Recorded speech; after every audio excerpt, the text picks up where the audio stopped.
A lot of people get to a point in their lives where they reevaluate their lives, and part of that involved giving up corporate work and finding something that was going to be a lot more fulfilling. So I knew quite early that I wanted to work with animals, and then the next question became, what work would that be?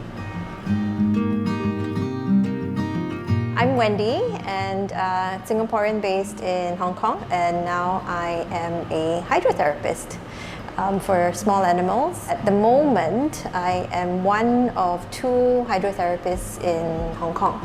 I realized that there's a big gap in this area. You have the hospital setting where, say, your dog has an issue and then it goes to hospital, gets fixed. And then it's left up to you as a pet owner to try and manage that yourself at home. So the dog gets discharged, they go home. What happens in between? So this is where I feel that we can help to kind of fill that gap. Okay, this way. So this is the heart of our center.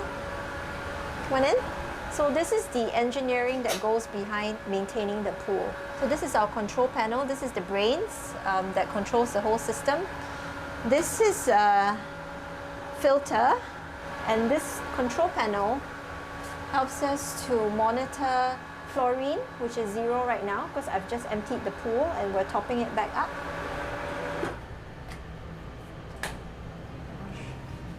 So what happens is we take the dogs in. We usually just sit with them on the platform until they're sort of nice and calm, or as calm as possible. And then we start to kind of carry them around the pool. Very often the dogs will start paddling. It's also a misconception to assume that all dogs swim. Sometimes what they're doing is they're trying to find a place to stand and land, and that makes them feel secure.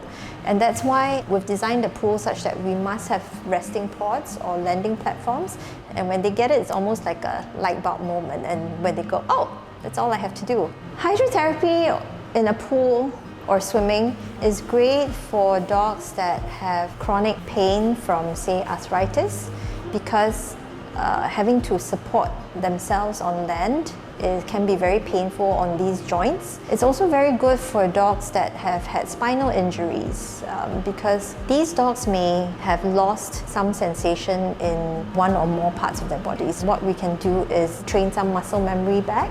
Zidane started seeing me about 6 weeks ago, and when he first came, he was 2 to 3 weeks post-op for a spinal injury. We were able to literally get him from being barely able to walk, and he's now walking and running. And Siukam is a 10-month-old lab. He started swimming with us at 8 months. So when he first started, he was just, he was just crazy, and it was mad, a lot of splashing. His arms were sort of like coming out, splashing the water like this. But eventually he learned to kind of swim the way, you saw him.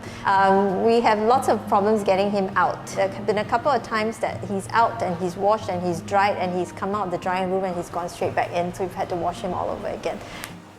So a lot of the challenges are quite physical. So we get kicked, we get scratched. But I think as practically the only person who can do this job, and because our dogs are always with the therapist, it does mean that there are days where I may, let's say, be having migraine, for example, and I just have to keep going.